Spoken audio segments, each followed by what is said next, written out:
Greetings and welcome to another edition of the Jacksonville Buzz. I am your host, Adrienne Houghton, and joining me once again is my trusted steed, Tom Reber. Now we have a lovely gentleman in the studio this morning, Arthur Bendolph from Accolph Incorporated, and we're going to find out exactly what that is. Yeah. Good morning, Arthur. Good morning. Thanks for having me. Absolutely. So Accolph Incorporated, tell us what it is. Yeah.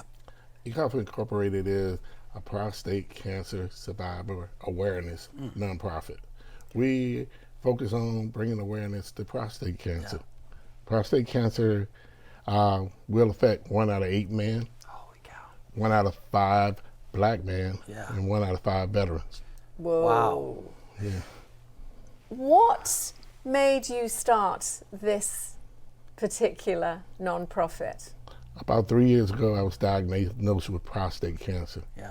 I'm not even sure I knew what a prostate was 3 years ago. And I went in for a normal routine annual physical. My doctor said my PSA is slightly high. Yeah. And you know, I've, like most people in the world, heard PSA mean public service announcement. Right. It does not mean that. It means prostate specific antigen.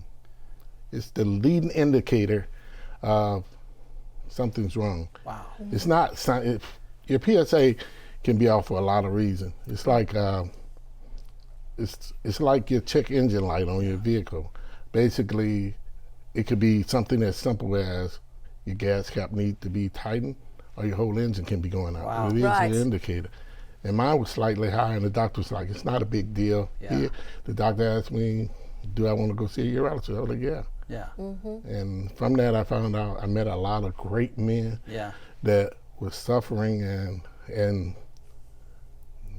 some very serious stage 4. I was stage 2. Yeah. And they were pretty suffering, and they had never heard of prostate or ever thought to get it checked. And Wow. And the odd part is my father was suffering with it for about 25 years.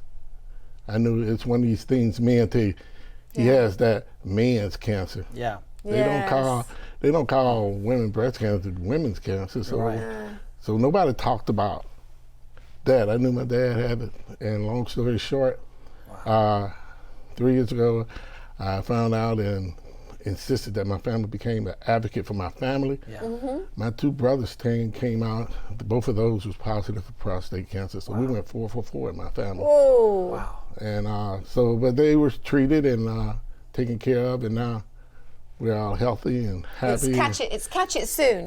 Catch it soon, but know the lingo, know the stuff, but the emotion of what you're doing is so incredible, and the feeling and the passion that you have for this is. Thank you for being on the show so much to share, because I'm a man and I need to know, and thank you for sharing that. And Adrienne, we all need to know. We do, and I think it's also something that we've got to tell the women. Yes. Hey, come on, ladies, make sure that you care for your men. Just say, get it checked out with the doctor, please. Yes. Because I know a lot of men, they don't complain, they don't want to go to the doctor. Right.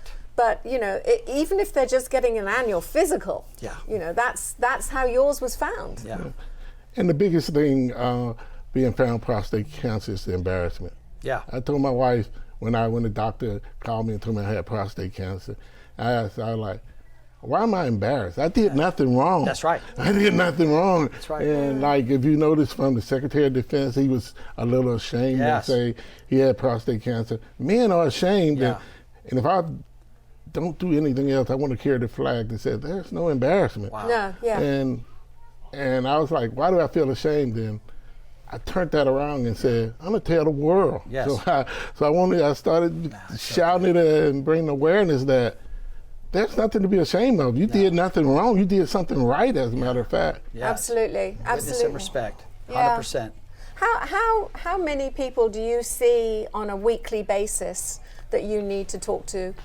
Now that I'm out in the community and the word is spreading, I probably talk to 20, 25 men a week individually, because even though I may meet with a group, I want to have that personal touch to actually talk to them. If I don't talk to them, I put them in touch with one of my friends that's went through it, and I want to spread that word. And nobody's seems like are getting to the grassroots levels. The guy Joe Blow that just saying, I don't go to the doctor. I feel good. Yeah. And I need that guy to go to the doctor. Because you didn't feel or know that there was anything wrong when you had gone to the doctor for your annual checkup. Nothing was wrong. I thought, I went. That's what's so scary, isn't it? Yeah, this is great information you're sharing with us. Absolutely. This is great, and thank you for the message. I do. And if people want to find out about where you are and how to get in contact with you, there may be somebody out there who says, I think I want to talk to him. Yeah. They can reach out to me on social media. They can reach out at my website, defeatcancers.com. You can call me at my office, 904-238-3394. Just reach out, email me, info@accolphinc.com. You reach out, I'll meet you. We hope to be the bridge that puts you with the doctors. We're not doctors, but we can share the journey. Awareness. Arthur, thank you. Thank you for coming in. It's an absolute pleasure. And don't forget, if you'd like to know any more information about prostate awareness, you can also find it on dailynewsnetwork.com. Cheers.